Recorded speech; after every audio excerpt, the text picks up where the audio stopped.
That's crazy, man, because it's just tunnel vision for me, right? I don't even think twice about it. If as I'm a big mafia guy, so I study the mafia, and you know what I mean, that's like where I get a lot of my business principles from, and you know, family structure from. The mafia is good for those things. Like, just think about it.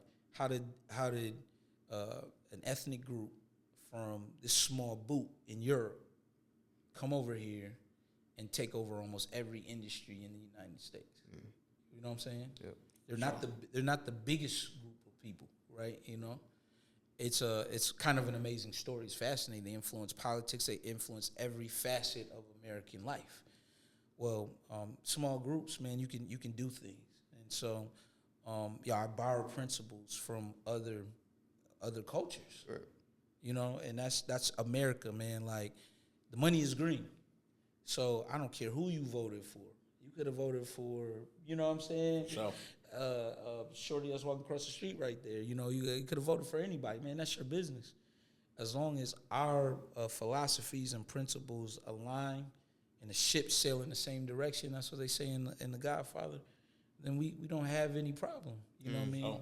We can make money together because that's what we're in this together. And now we may develop a friendship, or we may be friends already going into it. But the object of the business is to, you know, create wealth. What's up? We live in the building. It's the Risk Takers. Your boy Chasing Summer. I'm with my brother. yes, sir. Oso Loso. The building, and of course we got, as always, a great episode for you today in the building. Today, man, we got a man that I don't even know how to define this man because he's just a part of so many things. He's got his hands in so many things. But if you know, you know. We got in the building Mr. Jonathan Jelks with us today. Hey, appreciate you guys having me this evening. This is special, man. You know, we go back a long time, and been getting acclimated to, you know, everything that the movement is about, and loving the podcast and the momentum of it. And I seen some friends of mine do some epic interviews. So I've been waiting for the call. Yeah, you know, and it's funny because we saw you at the Beer and Wine Festival, and I told you about everything. You was like, hey, if I can help, let me know. So I just want to say appreciate that because we didn't even have an episode out yet, I don't think. And you was still like, hey. At that time, I don't think we dropped none yet. Nope. So, yeah, appreciate you, man. Yeah, for sure. Yeah, as always, we always start off with letting the person we're interviewing define themselves. So, my brother, the floor is yours. Let the people know who you are. Oh, man, I really appreciate that. Well, yeah, you know, I'm Jonathan Jelks, man. I'm just a kid from the southeast side of Grand Rapids, man. Serial entrepreneur would probably be the best way to kind of describe what I have going on. I have some different business investments here in West Michigan and different businesses. And really, man, it's really just about, you know, having a dream, you know, seizing the day, you know, trying to identify opportunities that I think make sense, and then, you know, trying to grow and develop and just do the things that we were meant to do, you know. So I'm passionate about that. I'm passionate about business, but I'm also passionate about empowering my community and making sure that the next generation has the opportunities that weren't necessarily presented for you know, decades and decades, you know. So this is a great time. It's 2025, man. It's time for us to be focused and, you know what I mean, to, you know, radiate positive energy and just more think about what the art of the possible is. That's like my new ethos and philosophy for this year. Like, as opposed to looking at the glass that's half empty, you know, I mean, what are the endless opportunities and possibilities that, you know, we can reach, that we can achieve and work on together.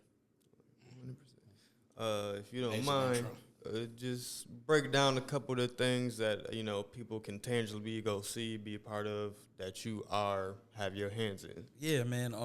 Well, one of the things I'm most proud of is the Midwest Tech Project. Me and Alvin Hills, the Shout out AJ. Yeah, we have a tech business and also a nonprofit. Our nonprofit focuses in on helping to get people into the workforce of the 21st century. I mean, we know now with AI, everything is changing at a ruthless pace. You know, the efficiency that technology is moving, you know, it just can't be stopped. And so as opposed to fight it, what we need to do is work with it. You know, there's so much momentum behind different tech jobs and tech opportunities.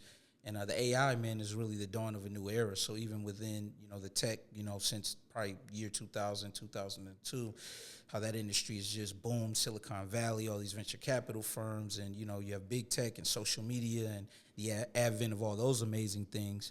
now artificial intelligence is really going to take the jobs that we used to do as human beings. And so AJ and I, we started that entity 10 years ago next year. So we'll be celebrating our 10-year anniversary.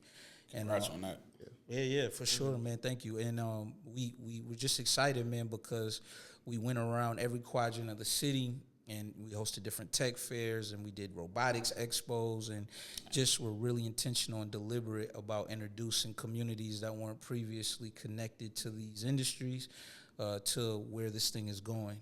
And so we've been able to mentor and help a lot of kids get placed in tech jobs, but then also build relationships with tech firms and companies and get them connected with talent. So that's one of the things that we've done that I've been really excited about.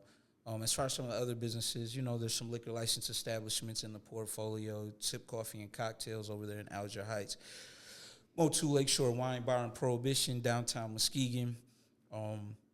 Of course, we had the poppin' nightclub, for this era, ambiance, kitchen and lounge. For sure.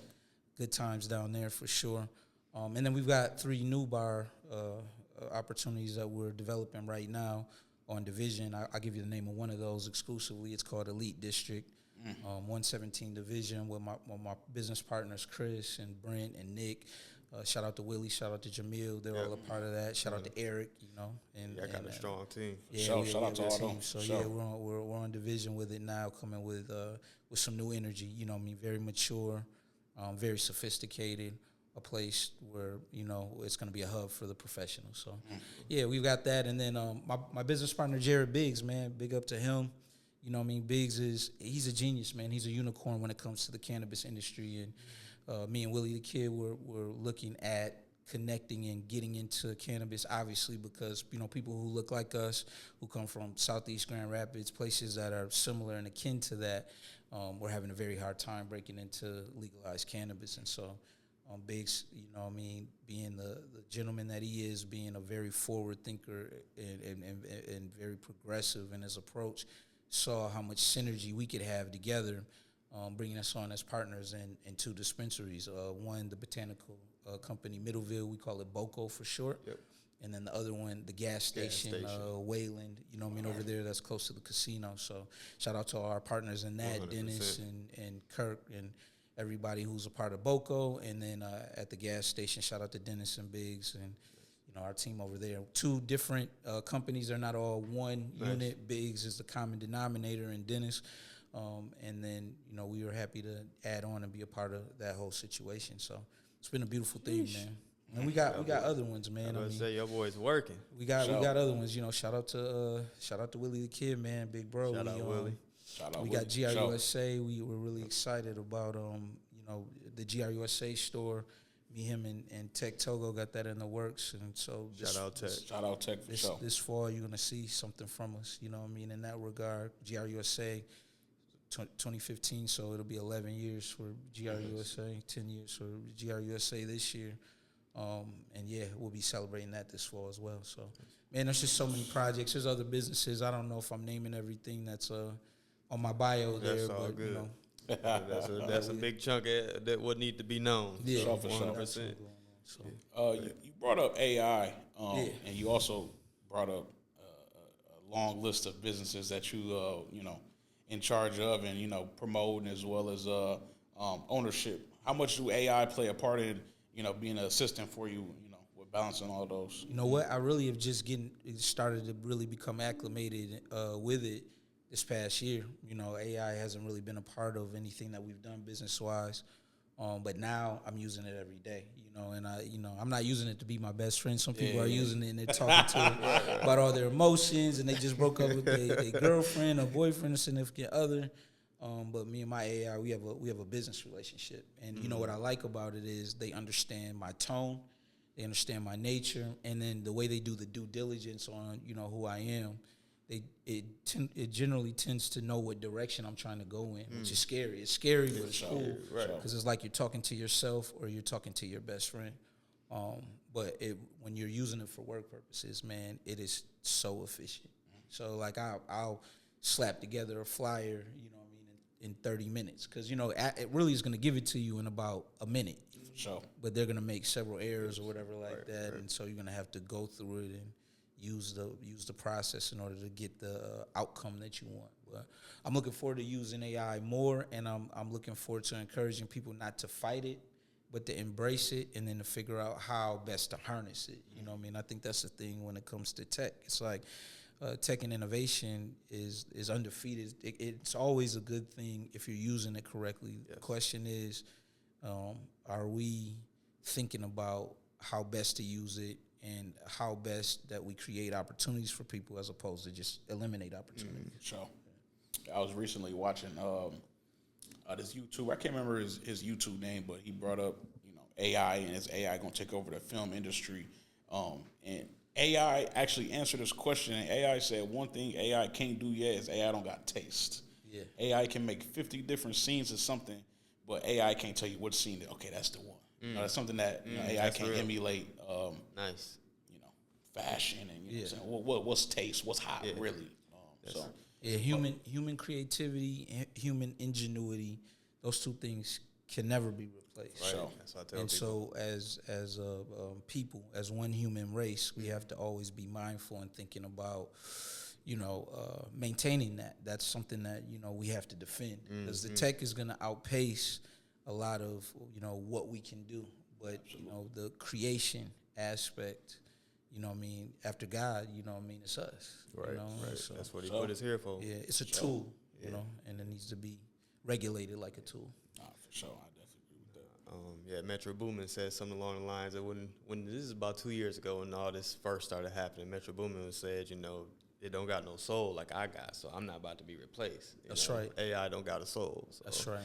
Yeah, we got to definitely be mindful of that. That's why, in our last pod with Crack, we were talking about that, and I kind of was so against it, but that's because I feel like from the way I've been viewing it is it has a potential to rob us of why we're humans. Right. There's apps out there that can write a book for you in 15 minutes, and I'm like, yeah, but that person missed out on that journey of who they would become from writing that book. Sure. And that's where I'm hoping people don't steal that from themselves, because there's a journey in that and there's growth in that, and that's what we got to stay ahead of is our own growth. So. Yeah. Go ahead. No, go ahead. No, he also said AI won't be able to replace those who don't wait, those who go get it, those who actively pushing in society can never replace those people. Are you using any apps besides ChatGPT? No, not yet. Okay. I'm looking at them. I'm doing my research. Anything I use is going to be, American made. Really, for the most part, I'm big on, wanting to see jobs created here. I'm big on wanting to see opportunities created here. But I am thinking about all these things heavily. It weighs heavily on my mind, because now, like back in the day, right? Historically, Mark Twain writes a book, Ernest Hemingway writes a book, or Richard Wright writes a book, and like you said, it's about that process and that journey. Now, it's less about creating the classic. Like I'm a big hip hop fan, so I hope we're gonna talk some rap shit. For sure. But Illmatic, what I'm saying, Reasonable Doubt, Life After Death. These are albums that cultivated and shaped my whole frame of thinking. Those are like some of the perfect albums, that were made in the pantheon of great hip hop albums, and there's others. The tech makes it so that things are less about perfection and more about consistency and production and efficiency. So things have changed, you know. So now it's like, well, the stuff that you put on social media doesn't have to be perfect. It doesn't have to be refined. It's more about controlling the algorithm and getting people to pay attention to you. Right. Sure. It's all about attention now, and when it comes to products that I sell, I forgot one of my businesses, Motu Viget Spirits, got a great team of partners there, and you have to control the algorithm, like what's going to make people see Motu on their timeline, on their TikTok, on their Instagram, on their Facebook, as opposed to, other spirits companies. Shout out to Stock the Bar, though, because they're the ones sponsoring today. Shout out to Stock the Bar, man, for sure. I do want to take it all the way back, man. Yeah. You surround yourself with some extremely talented musicians, Troy Caesar, Willie the Kid, composition, so on and so forth. You ever dibble and dabble in music? Yeah, and, just from the perspective of really being a fan, shout to Troy. So Troy's a big homie, you know what I'm saying? He's just an incredible producer, man. Troy's legacy as a rapper, I didn't even know Troy as a rapper. I knew him as an engineer and as a producer by the time I met him. I came along a bit later from him.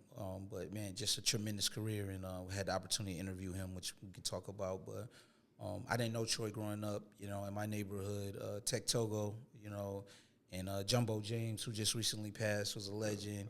You know what I'm saying? Mad Wayne and Civi Madi and DJ Head DiBiase. Yep. Yeah, those are my big brothers that I grew up under. You know what I'm saying?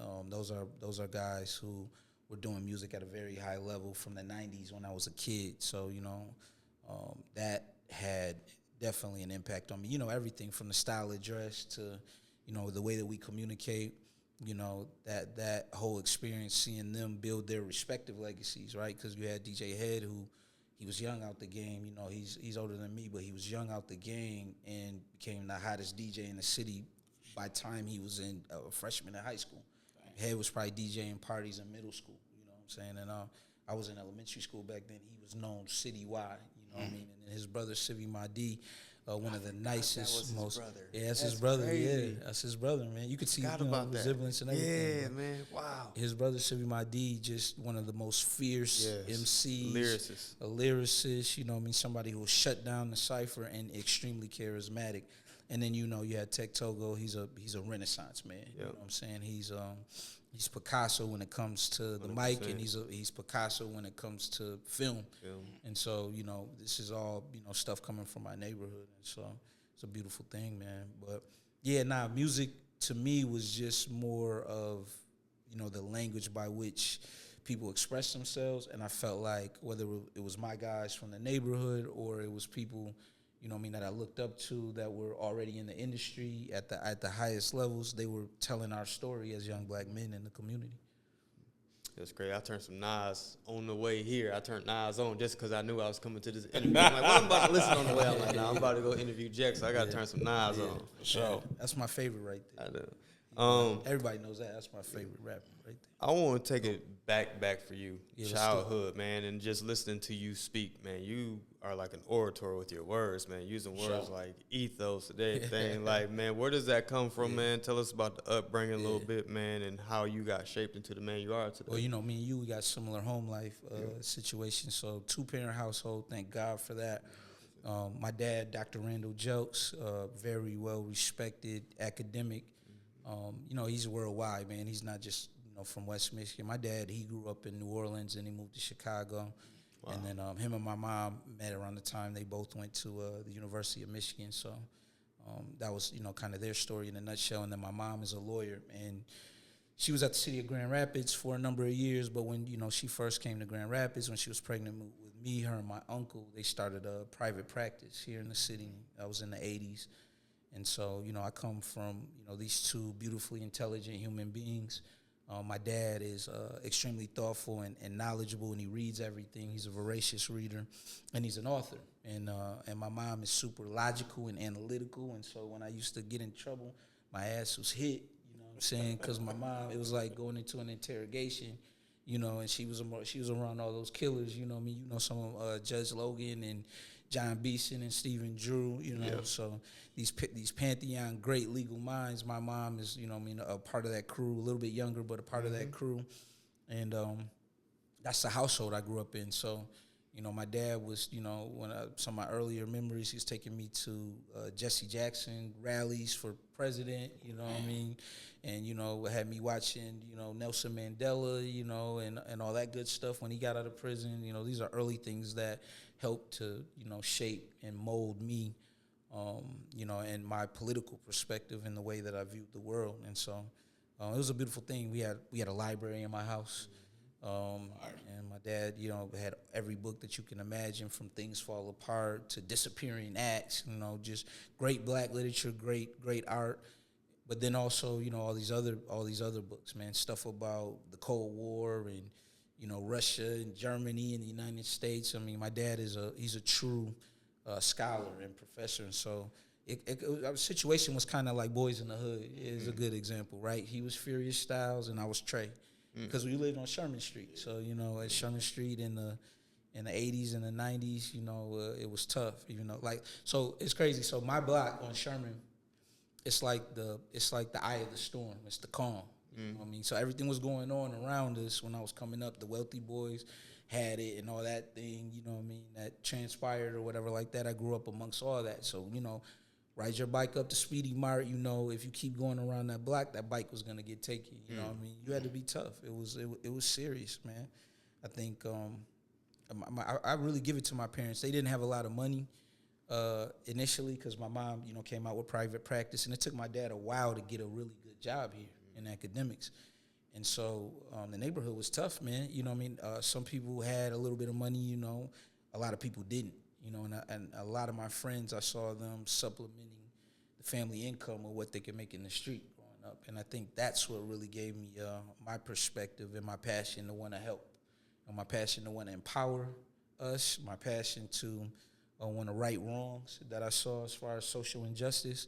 It comes from knowing that if the people who grew up amongst us and the people who grew up around me had the same opportunities as the people I went to Catholic school with, and we would have taken over the world 2 times over. So it's our job just to equal that playing field. I have business partners from all different demographics and backgrounds, and come from the socioeconomic paradigm. But I know what people coming from Southeast, Southwest, Grand Rapids can do, the core city. I know what the potential is that lies within. And how do we get that to manifest itself is really, the thing. So, but yeah, growing up, man, I was a kid, like quiet, fly with glasses. I was always confident. Went to Catholic school. That was tough sometimes because you get dropped off on that bus on Fuller and Sherman, or Fuller and Bemis, or Fuller and Baxter. You got to walk to the crib with the uniform on. Hey, man, everybody is tough in our neighborhood. It's like, our neighborhood is like all Chiefs, no Indians. Gotcha. You know what I'm saying? That's uptown. You know what I mean? Like, there's all Chiefs, no Indians. So everybody's a boss. Everybody's the flyest. Everybody has game. Everybody, is rough and tough and tumble. And so you got all these different little cliques. So there's certain people who are on Logan, they're Logan specific. And you got people on Bemis, and they're Bemis specific. And then you got some people who grew up on Sherman with us, but they're with the Dunham guys. You know what I mean? So they're Dunham Lane. So it's like gangs of Grand Rapids, right, man. Like the gangs in New York. It's like gangs in Grand Rapids, So that's how it was in the 80s and the 90s. And, yeah, man, I love my neighborhood, though. It just gave me the toughness. It gave me the mental toughness. It gave me, the confidence to, make sure you stand up for yourself at all times. And it let me know early life isn't sweet. I think my parents being very upwardly mobile, had I not grown up in the neighborhood and I grew up in the suburbs, I wouldn't be as connected and dialed into what we call it, the struggle or whatever. The things that we have to overcome now in this generation, I wouldn't know those things like the back of my hand. And I also wouldn't be as street smart and street savvy, And even to this day, my crew, like I have a lot of different business partners, but some people in my crew, they did a lot of time, They have had all these different kinds of walks of life.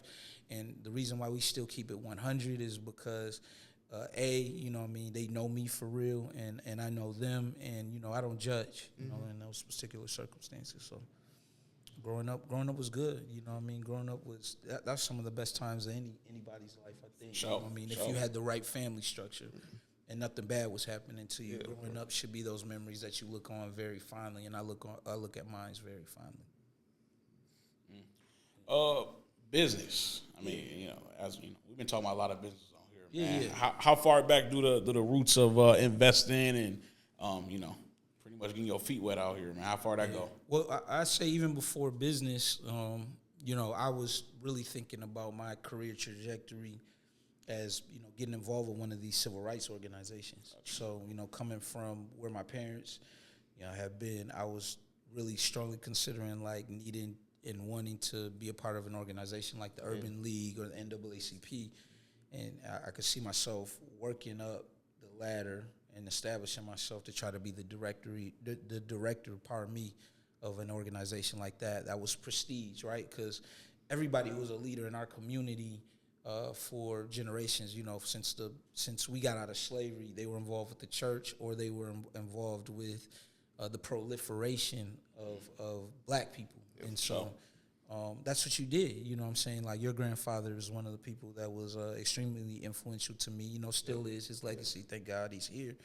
But just growing up around all of those folks, I felt like I had an obligation, that my life had a calling to be a part of addressing those inequalities. And we all know it. Like, Grand Rapids is a beautiful city. I'm hyped on Grand Rapids, GRUSA. I'm excited about the opportunities of the future. Our city is before our very eyes, turning from a bigger city with a small town mentality into a global metropolitan community.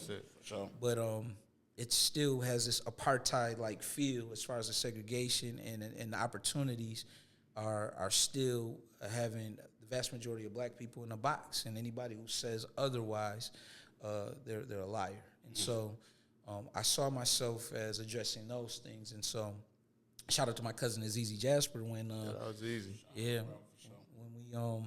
when I graduated high school, I immediately got out and went to college, but was doing social justice stuff. So we were hosting forums like the Future of the Black Community in Grand Rapids. Damn. Back in 2003, 2004, and convening all of the established African-American leaders, the different pastors, elected officials, to have conversations about what needs to change, what's going to be the catalyst for change, and what does transformation look like in our city, economically, politically, even what we need to do from a spiritual and religious perspective, because the church has always been the anchor for organization. And now that's not so much the case, but during those times it was. And so I was doing that, man. We were doing stuff around affirmative action at that time, which, was considered critical and vital to helping people of color and minorities be able to have the opportunity to get into college. And that was important to me. I mean, my grandmother, she's 92, and she's still with us up there in Muskegon. It is a blessing. She was at the top of her class, coming out of high school. And, she wanted to pursue the medical profession. She wanted to be a doctor. She wanted to be the head nurse. She was denied those opportunities, even with scoring top tier out of her class, strictly based on skin color. And honestly, we haven't got that far away from that. Right. So when people are talking about, everybody pull yourself up from your bootstraps, I agree. You know what I mean? Like, one of the things that I would impart with the younger generations, Gen Z, Gen Alpha, everybody coming up, if you think you got something coming, you don't. You know what I mean? Despite the history, despite all that we've gone through, there's no free lunches out here. And in fact, in the 48 Laws of Power, it tells you despise the free lunch, right? Yeah. So we don't got anything coming. You're not entitled to anything. Sure. And nobody is sympathetic anymore to all those great obstacles that we've gone through historically as a people. So you got to get on your job. You know what I'm saying? You got to get on your job. You're going to have to get focused. You're going to have to be prepared not only to compete with, your neighbor across the street or somebody in Ada, or somebody in Lansing. You're competing with somebody in Singapore, and with this tech, it's getting more fierce because now you have to validate whatever it is you want to do versus the technology itself. So things are far gone. So, I was thinking futuristic then. My dad, although he's a historian, he was a futuristic thinker, and he would challenge me. I remember in like 1998, I was in 7th grade or something, and he was telling me, the future is going to be all about sustainable energy. So it's going to be about green energy. The world can't continue to operate at this level, right? With this much pollution and this much oil and this much gas. So in order for the world to continue, things are going to have to become more efficient that way. That type of stuff had a tremendous impact on me. So I started off by being interested in wanting to influence politics and policy, and that's why we were doing all these things. Zizi and I had an organization called the Talented 10th. And it was spectacular, man. We were young activists out here, trying to make the name. And then at a certain point, you're like, man, we got to go around. This is Grand Rapids, so it's like we got to go around to all these different people to sponsor, us just having the town hall. Because, you go to the Wealthy Theater at that time, you rent it. It was about $500. We in college. You know what I mean? There's stuff going on like that. You trying to rub two nickels together. You can barely take a girl out on a date. You know what I mean? It's hard for this generation now because imagine, man, they don't want to go to Applebee's, man. Like, you taking you to Applebee's or Red Lobster, man.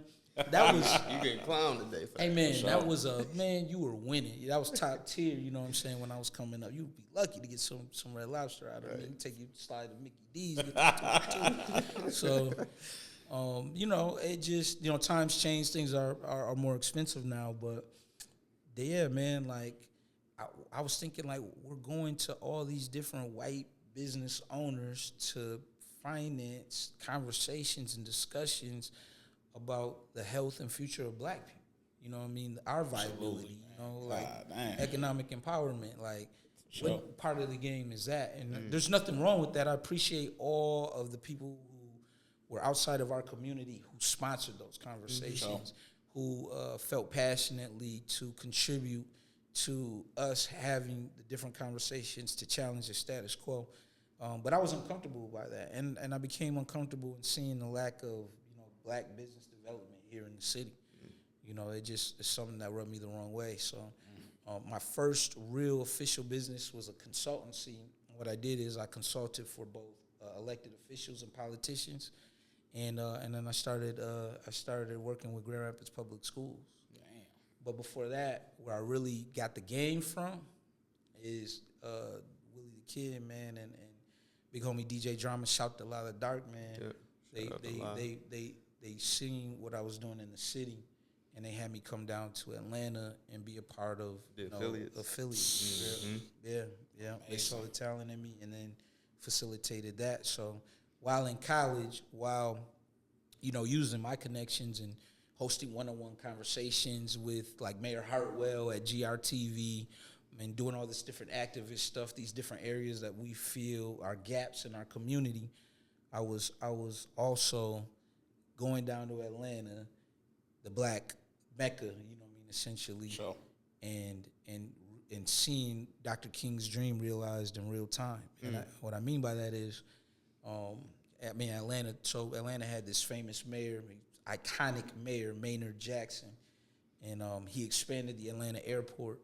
He worked hand in hand with the stuff that Dr. King had laid foundation-wise, and you have, Andrew Young and Andrew Jackson, all these different people who were part of the civil rights movement that came and kind of convened and breathed on Atlanta and gave some of their DNA there, and that's how it became such, a unique city where there's opportunities for people of color.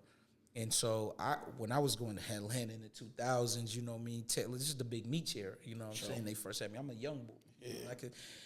Before I could even get in the club, I was getting into every club, In the city, in Grand Rapids, I was doing it because DJ Head was the biggest DJ in the city.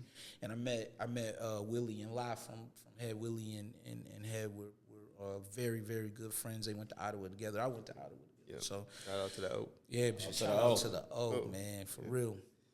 But going down there, man, just exposed me to seeing black business on a different level. I was used to black activism. I was used to seeing African-American excellence at the Giants Awards and all these professionals. So, like my mom working at the city, seeing your mom over there at the school system, all these different people who are strategically placed. Ingrid Scott Weekly at the city, Ellen James, just all these great folks that were coming before us. Sure. Absolutely, and making their way through the professionalism aspect. But our black business community was like this. Yes. I mean, Walter Mathis is somebody who I sat down with very early, who was really doing this thing. And then, I would occasionally get a chance to have time to talk to Roosevelt Tillman, Mr. Roosevelt Tillman. Rest in peace to him. He was really killing it when I was coming of age. Yep. He had the medical manufacturing company. Yep. Some real estate. He had real estate. He owned bars, liquor license. He had a tremendous commercial real estate portfolio. Yes. Roosevelt was doing his thing. And, he didn't care about what people kind of thought about his, political bent and his philosophies. He had relationships with the billionaires in town. I'm talking, Peter Secchi, Old Man DeVos. They knew him. And he had relationships there. And so I was seeing that, hey, we're a little bit anemic when it comes to the business department, and that's, a way of control. And and if we can't control our own destiny, then what are we doing? And so that's what Rat race. started getting me going, But I really saw black business on a totally different level going down to ATL. That exposed me to it. I saw black sports writers, but then I saw a black copy company or a black PR firm, and it was ran by a woman, and she was, the vice president was my age, and I'm like, damn. You know what I'm saying? So, this is a whole nother level, you know what I mean? But that was normalized down there. And so, yeah, that changed my perspective for sure. For sure. Speaking on legacy, and how much you want to do for the future, for the next coming generation, with so much struggle and seeing so much adversity, growing up, what's some of the pillars you think leaving behind for the next generation doing it? Well, so when you say pillars, elaborate. I don't understand exactly what you want me to. Principles, I will say. Principles. Some things that that was unavailable for you, but hey, coming up, this is what you need to be doing. Check this out. Well, everything is available for you that wasn't available for me. I mean, when we had to organize our symposiums back in the day, we had to send out a press release and pray the Grand Rapids Press would cover it. But then we had to go get posters made at FedEx or wherever, and go post the posters around the entire city, in order to get a turnout. Sure. You had to work for everything. It's the same thing, like just DJ Head, like the mixtape game. You know what I mean? You were coming out the trunk with it. You were taking it to Beatniks. You were taking it to all the different, to all the different places. You had to work the community in order to really get a response, in order to make your name. Your name was made then. It wasn't, I post a couple videos on the internet and I go viral, for doing some dumb shit. Type. And my concern is for the younger generation is that everything is fast food. If you're just doing it, quick, fast, and in a hurry, when the applause isn't there, when the attention isn't there, you're going to want to kill yourself. You're going to feel down in the dumps. And or you're going to be chasing that high of having that same exact feeling of when you went viral. You know what I'm saying? Like I'm concerned about things coming too easy. We have patience. You know what I mean? I'm an older millennial. You know what I mean? The oldest of the millennials. I'm not Gen X. I'm a millennial. In an 80s baby, and you had to wait, man. You had to wait for your Saturday morning cartoon. 100%. Dragon Ball Z, I used to wait forever. To see the next saga. I used to wait forever for that. They would repeat. They go all the way back to when Goku's brother first came. Oh my god. You know what I mean? And we were just about to see. We wanted to see if he killed Freezer or what happened, destroyed him or what happened. Next time. I'm playing that. Yeah, next time. It went all the way back and made you watch it again. So, establishing patience is important. Also, principles and morals. You got to believe in something, and I believe in God, so that's just the guiding principle for me, is having that spiritual relationship with the higher power and trying to look at everything through that lens before I get into it. Even when it's two tough decisions or it's a bad decision, I try to ask God and spiritually tap into what decision I should be making. Sure. I'm much more of a logical person and an analytical person than like a person that harkens to the supernatural. But at some point, you have to have some gravitational pull, and for me, ultimately it comes from God. Another thing is, you gotta be willing to work hard. Work ethic, man. Work ethic. We're in Michigan. This is the home of the blue collar. Everybody rolls up their sleeves.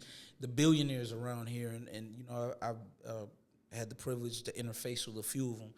They rolled up their sleeves from the beginning, like worked in their own businesses. The Fred Meyers, the Dick DeVosses, the J. Van Andels. We could go down the list of the people all the people who founded Steelcase, the people who've had tremendous success. They weren't sitting back and resting on their laurels, waiting for opportunities to come to them. Really, they built family-owned businesses, and then they grew them, and then they were strategic about scaling them to the next level. Some of them were able to scale them to the next level when President Ford became president. When you get somebody who gets an opportunity like that, right? When in politics or in business, Well, I can't liken Floyd Mayweather to this, but in a lot of ways, Floyd Mayweather is like a supernova of everything. He's the biggest in the sport, ever to do it. And so when there's an opportunity like that, it's important to look at and identify how you can create opportunities around that person. And even if it's not strategically partnering with them, what opportunities are going to be created by this new thing that's coming about? If it's a person, if it's a business, if it's a new technology, there are always going to be opportunities. And so young people need to identify, you don't have to be the next Chat GPT. You don't have to be the next unicorn business that's going to create, $20 billion. All you have to be is like one of the contractors that consistently makes $1 million a year off of what that business creates. And now you're setting yourself up for an opportunity for generational wealth. And so, it takes a lot of hard work for it. And you're going to have to really think creatively now, because the hard work is going to be done by the computers, and the robots. Everybody in Michigan, right, our great story, our come-up story as a state is that we make things. So Henry Ford, the Big Three, the industrial boom, manufacturing, that's what we do in Michigan, right? And when we started taking a downturn and the economy became more global, you could get cheaper labor in other places, all of our cities suffered. You can look at Michigan cities right now. I'm doing business in Muskegon. My family's from Muskegon and Muskegon Heights. Muskegon is coming back. The Heights hopefully slowly making their comeback, coming back around. But the story of that is it was decimated by deindustrialization. Flint. So, yeah, exactly. So you look at Flint, Detroit, what are they coming back from? Deindustrialization. So how are we a part of the new advanced manufacturing if you're not going to be on the line, actually making the part? The robot's going to make the part because a robot doesn't take any bathroom breaks. You understand what I'm saying? Don't need insurance. Yeah. So that's how we have to be thinking. And so it's still going to be hard work, but it's going to be up here, and it's going to be that creativity, that ingenuity or whatever that you're going to need to utilize. You spoke about, having business partners from different walks of life. Yeah. How do you navigate that, with your views, especially with coming on with strong views for African Americans and where you want their placement at? How do you navigate that in this world from a mental standpoint? Really, from a mental standpoint, like how does that? That's crazy, man, because it's just tunnel vision for me, right? I don't even think twice about it. If I'm a big mafia guy, so I study the mafia, and that's like where I get a lot of my business principles from, and family structure from. The mafia is good for those things. Like, just think about it. How did an ethnic group from this small boot in Europe come over here and take over almost every industry in the United States? You know what I'm saying? Yep. They're not the biggest group of people, right? It's kind of an amazing story. It's fascinating. They influence politics. They influence every facet of American life. Well, small groups, man, you can do things. And so, I borrow principles from other cultures. Right. And that's America, man. Like, the money is green. So I don't care who you voted for. You could have voted for, you know what I'm saying? So. Shorty that's walking across the street right there. You could have voted for anybody, man. That's your business. As long as our philosophies and principles align and the ship sail in the same direction, that's what they say in The Godfather, then we don't have any problem. You know what I mean? Oh. We can make money together because that's what we're in this together. And now we may develop a friendship, or we may be friends already going into it. But the object of the business is to, create wealth, creating wealth and then creating jobs and opportunities, But when it's business, it's a big thing, man. We got to separate the charitable stuff from the business. We're in it to make money. And so they want to feed their families and empower, the folks and do the things that they want to do. And I want to do the same. So it doesn't really bother me at all because that's how America works. It's like my grandfather, he moved out to New York after he left New Orleans. He moved to New York, to Harlem, and then when he got his money up, he moved to New Jersey. But, me going out to New York, having family out there, and just seeing the real melting pot, Bro, like that's what it is. It's like Jewish people own the real estate. You know what I mean? There's the Dominican store across the street. There's the Korean barbershop. That's the beauty of America. And the diversity is actually what makes us the best country in the world. The countries that are all homogenous, that, are just one people, and we can name them, like China's one of those, right? Great country, with a very proud history. And they have their strengths. One of the strengths they don't have is that this diversity. This diversity is why everybody from around the world has always wanted to come here, the best and brightest, and then we retain your talent, and then now you're starting up companies here, and you're building your empires here. That's how it's going for the United States. And so, that's been one of our things, and I apply that same thinking to every business that I'm involved with. Who's the best business partners? Motu Viget Spirits, we're in 250 stores. We're in 80 stores in Myers' portfolio. If it was only the black community that was dependent on to make those sales, we wouldn't be in business. Honestly, we wouldn't even be successful if we were only dependent on the black community here in Grand Rapids. So, yeah, I think our biggest demographic is like white, soccer moms, age 30 to 45. That's who buys the vast majority. And I'm not saying this for all my people to not support, because I know some of y'all are diehard Motu supporters. Right. You guys have been supporting us from the beginning, and we love y'all for that. And we couldn't do it without that support as well. So I'm not casting aside the support that we get from the core community. Right. But for growth and to maximize our opportunities, it's not about the black-owned business only serving the black community. It's about being in business, having ownership, being able to control your own destiny, and then being able to make money to, do whatever you want to do. I want to give my money to programs that finance workforce development so that we can get people who come from where I come from into the workforce, into good jobs, into opportunities, because I know what we can do with opportunity. And my business partners, they might want to just take it and buy the next yacht, or they've got causes that they want to support, whatever that may be. So, but those interests don't conflict. Nice. Yeah, I don't care if you voted for Donald Trump or Kamala Harris. It makes no difference to me what you did in the voting booth. It makes no difference to me who you kick it with in your private life. Because I grew up with a whole bunch of gangsters, so I don't want to be judged for the people that I grew up with. And I have love for, and the people that I'm trying to help. That's a great view. That's a great view. More people need to have that view, 100%. Sure. You got it? Oh. Let's get into particular businesses. Let's go back to the Midwest Tech Project. Where did that whole idea come from, and what is your mission, and what do you see for that going forward? Yeah, man. So that one just comes from all the workforce development stuff that we talked about. Knowing that, hey, we're in the Midwest, and, opportunities can be limited. And not only does our community need to be involved with tech industries and high-growth industries, but our state needs to in order to compete. If you notice, all the initiatives from Governor Whitmer are all about talent retention and talent attraction.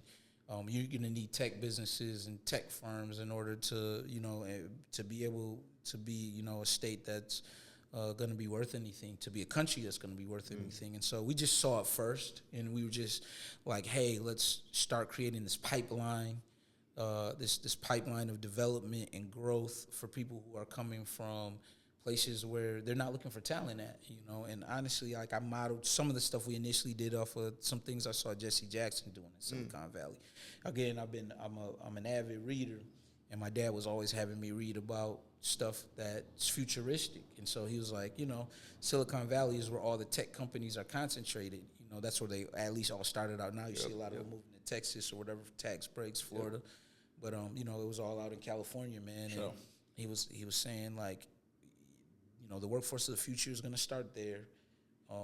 So you should be looking at that. And me saying, hey, I'm not going to wait. That's one of the things about me. I don't wait for permission. In Grand Rapids, you got a whole bunch of people, historically, especially in the black community, who have waited for permission. Either they waited permission for white people, or they waited permission from older black people who were in position. I don't care who's in position. That's one thing that I don't hold myself back for is, waiting for somebody to say that I'm worthy. You know what I mean? I come in the door confidently knowing I'm worthy. Not thinking that I know everything, but knowing that whatever I put my mind to, I can get it done. And so AJ was coming from Western Michigan. He was coming back home. A friend of ours introduced us. Shout out to Jay Preb. That's my brother. He said, yo, Jelks, the stuff that you're doing, the interests that you have, they align with some of the stuff that AJ is doing. AJ already had the mentoring program, Endless Opportunity. Shout out to Tanel, you know what I mean? Shout out to Tiff, the whole team over there. Yeah. And I said, bro, let's merge mentorship with tech and workforce development. And so we started off, we went right to the Baxter Community Center. I made the calls because I was, I was already me, you know what I'm saying? So that's one thing. I call anybody up. I call a mayor up. I call a state senator. Shout out to Big Gretch. I call Big Gretch, you know what I mean, when she'll pick up, But yeah, man, you know what I mean? We put things together. We laid down the infrastructure, and then we grew it from there. And it worked really well. And I went to the city of Grand Rapids, and they have this tax capture called the Smart Zone. And it's for tech-based businesses. It pretty much encompasses the downtown area. And I started engaging with them about what high-growth businesses that they have that they're already incubating in the city of Grand Rapids, being forward-thinking, what's already doing this. And yeah, man, 10 years later, man, we've made impact, man. We've not only been able to get several students placed in these different tech jobs and internships and these partnerships, but we've also been able to build our own tech consultancy and work with some big companies, and so it's worked out for us. Yeah. When doing all the businesses that you do you apply the same sauce to all of them? Have you ever ran into like, oh man, this really work right here? You apply that this business and damn, that ain't work. I think different businesses require a different approach. It requires a different strategy. So it's like, what's that foundation? If I'm playing you in chess, I might take a look at you and be like, Oso's a little impulsive, so I'm gonna try to box him in like this. I'm like, oh, B's patient, but he's too patient, so I'm gonna press B, you know what I mean, and be aggressive. So I study people, and I also study strategy. So, and reading books, 48 Laws of Power, Sun Tzu, Machiavelli, and all that good stuff. The triumvirate of war strategy books. Those things will prepare your mind for these different situations. And business is often like warfare. And so if it's trench warfare, right, it requires you to be steadfast. If it's guerrilla warfare, like Che Guevara and Fidel Castro, when they took back Cuba, then you're coming in a little spontaneous and erratic, and so my knowledge of history, and then reading about business, and then reading about the different approach to things means that I try to apply a cookie cutter fit to the different things that we're doing. Gotcha. Because if you try to do the lifestyle business like the tech business, it's not gonna work. Sure. Different partners, different rhythm to those businesses. People in the tech business are way more relaxed and cool than some of the old school industries, but they're still more conservative than when we're throwing a party at 20 Monroe Live, sold out with Motu, on the marquee. That's a different entertainment business. Is a different business than that. GRUSA, even the people who get fly, right? Shout out to rest in peace to Jay Stu, but Stu and Vic, and being able to sell clothes and apparel at a high level and introduce new brands and brand loyalty. That requires a different approach, than what my brother Jamil Robinson is doing with the construction business. Shout out Jamil. Yeah. Speaking of Motu, let's go to that one, man. Yeah. Tell us, the beginning phases and where we at, where we headed. Yeah, Motu, man, we're just going to continue to grow it. Obviously, having our own liquor license establishments helps to accelerate the business and the growth of it. But I think, I never thought about that. That's great. Yeah, being able to sell your own product, at your own establishment that you own is a beautiful thing. Yes. So, when it's our vodka, you probably end up with Stock the Bar, right? Because they sponsoring the night. Shout out to them. They're killing it. But we have our own vodka, too, and so we're serving our own vodka. What's the name of your vodka again? Avani Supreme. Avani Supreme. But, you're getting our vodka first, and then also you might catch and be like, oh, I like Tito's, or I like Stock the Bar, And so if you choose one of those other ones, it's cool. But initially, that cocktail is going to be served with our own vodka. That's what I was going to ask. So will y'all have all other brands too, or is it just like? Oh no. I mean, at all our other, like at the Lakeshore establishments, we have everybody's everything. So, and we definitely try to support minority brands, women-owned brands, black-owned brands. When it comes to spirits and all that kind of stuff, we're supporters of the ecosystem. In fact, I don't know if you guys remember, but during, like, right after the pandemic, 2021, we brought the Taste of Black Spirits to City Flats Hotel. That was a beautiful event. Like, 800 people came out there. I think we had over 30 brands. It was fly, man. So when it comes to Motu, though, we're a universal company. We're focused on being Michigan-made. I think our ultimate dream is to graduate and to own our own distillery, to, like, make all of our own products at our own winery and all that, and, really just have the full vertical integration, as they call it. Shout out Nick. But we have some great partners who partner with us to make our stuff. And so, man, it's a bit. We're in 250 stores. I mean, I couldn't even imagine that.